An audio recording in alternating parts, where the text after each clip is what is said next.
नमस्कार, स्वागत है आप सभी का अध्यय टीवी के डेली एमसीक्यू प्रोग्राम में। मेरा नाम है केसरी पांडे।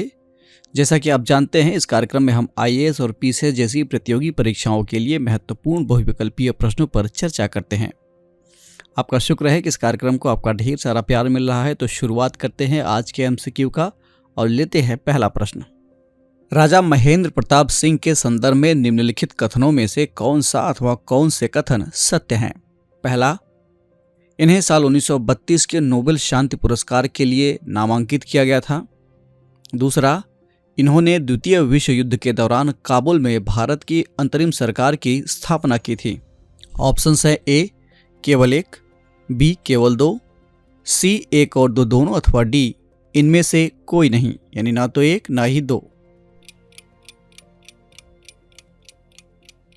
इस प्रश्न का सही उत्तर है विकल्प ए, यानी केवल कथन एक सत्य है, कथन दो गलत है।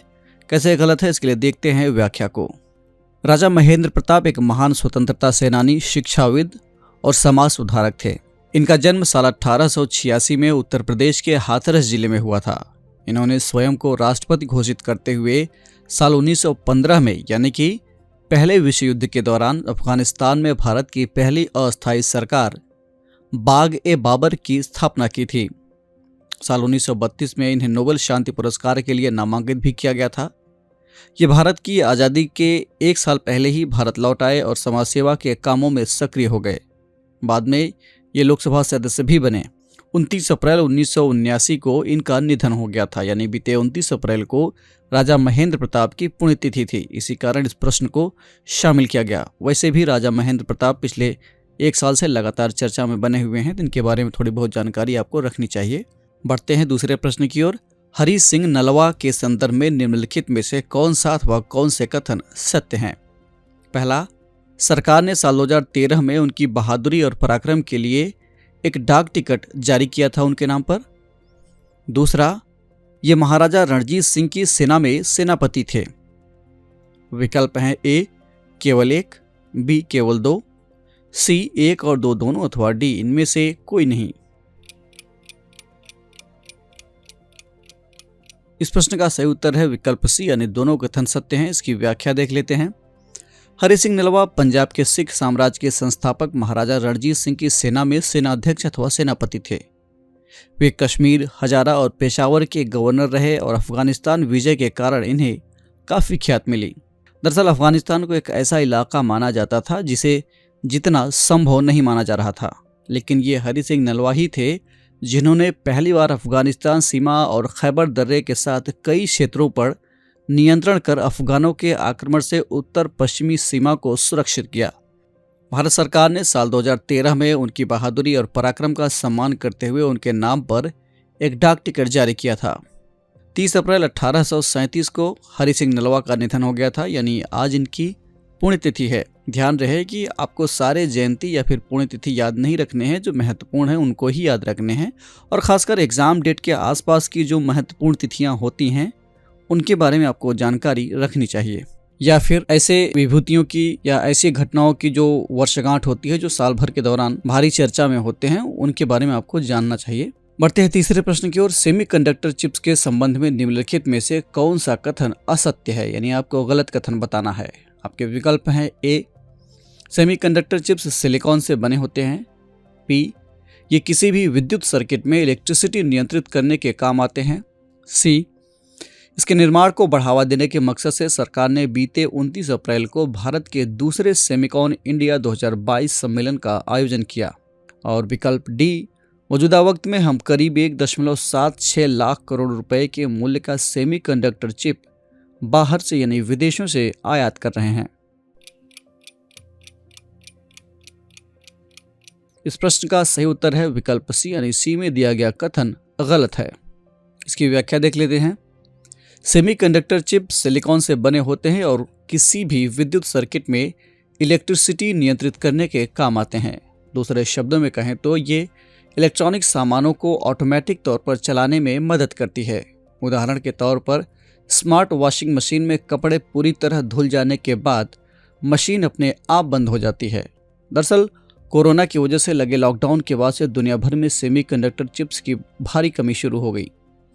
इसी समस्या से निपटने के लिए भारत सरकार ने देश में ही सेमीकंडक्टर चिप निर्माण को बढ़ावा देने के मकसद से 76,000 करोड़ रुपए की महत्वाकांक्षी योजना को मंजूरी प्रदान की है। ये हाल ही का एक घटनाक्रम है। इस योजना के तहत अगले 6 साल में देश में सेमीकंडक्टर चिप निर्माण के लिए एक वातावरण तैयार किया जाना है।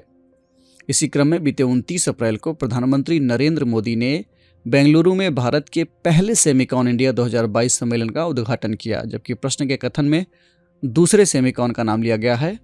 खैर, इस सम्मेलन का आयोजन भारत को इलेक्ट्रॉनिक्स निर्माण, सेमीकंडक्टर डिजाइन, निर्माण और नवाचार में आगे बढ़ाने के लिए किया जा रहा है। बढ़ते हैं चौथे प्रश्न की ओर। हाल ही में सुर्खियों में रहे नीलगिरी पर्वतीय रेल प्रणाली के संबंध में निम्नलिखित में से कौन सा अथवा कौन से कथन सत्य हैं? पहला, साल 2005 में इस रेल प्रणाली को पूरी तरह से भाप इंजन से मुक्त कर दिया गया था। दूसरा, इसे यूनेस्को की प्रतिष्ठित विरासत सूची में भी शामिल किया गया है। ऑप्शंस हैं ए केवल 1, बी केवल 2, सी 1 और 2 दोनों अथवा डी इनमें से कोई नहीं। इस प्रश्न का सही उत्तर है विकल्प बी यानी केवल कथन 2 सत्य है, कथन 1 गलत है। कैसे गलत है, इसके लिए हमें देखना है व्याख्या को। यूनेस्को की प्रतिष्ठित विरासत सूची में शामिल नीलगिरी पर्वतीय रेल सेवा फिर से पूरी तरह से बहाल कर दी गई है। दरअसल कोरोना के चलते ये वाली रेल सेवा रोक दी गई थी, लेकिन अब इसे फिर से चालू कर दिया गया है। टॉय ट्रेन के नाम से चर्चित इसमें से एक ट्रेन पश्चिमी घाट के तराई क्षेत्र में कोयम्बटूर जिले के मेट्टुपालयम से यात्रियों को नीलगिरी स्थित लोकप्रिय हिल स्टेशन ऊटी ले जाती है। इस रास्ते में कई छोटे झरनों, जलधाराओं और मनमोहक पर्वतीय दृश्यों के अलावा कई सुरंगें और पुल हजारों पर्यटकों को इसके सफर के लिए आकर्षित करते हैं। यह ट्रेन अभी भी आंशिक रूप से पारंपरिक भाप इंजन से चलाई जाती है। इस अनोखी ट्रेन पर कई फिल्मों की भी शूटिंग हो चुकी है, जिसमें शाहरुख खान द्वारा अभिनीत हिंदी फिल्म दिल से का बड़ा ही फेमस गाना है छैया छैया। ये इसी ट्रेन की छत पर फिल्माया गया था। जुलाई 2005 में जब यूनेस्को ने इस रेल प्रणाली को विश्व धरोहर सूची में शामिल किया तो इसके आधुनिकीकरण का काम रोक दिया गया ताकि इसके प्राचीन स्वरूप को बनाए रखा जा सके। यानी आज भी यहाँ पे भाप का इंजन चल रहा है, इसे समाप्त नहीं किया गया है। बढ़ते हैं आज के इस कार्यक्रम के अंतिम प्रश्न की ओर यानी 5वें प्रश्न की ओर। निम्नलिखित में से किस देश ने हाल ही में UNWTO से हटने का फैसला लिया है? UNWTO का मतलब संयुक्त राष्ट्र विश्व पर्यटन संगठन। आपके ऑप्शंस हैं ए चीन, बी फ्रांस, सी संयुक्त राष्ट्र अमेरिका अथवा डी रूस।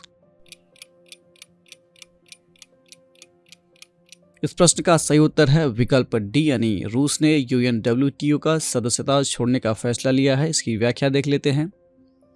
हाल ही में संयुक्त राष्ट्र विश्व पर्यटन संगठन ने घोषणा की है कि रूस ने UNWTO से हटने का फैसला लिया है।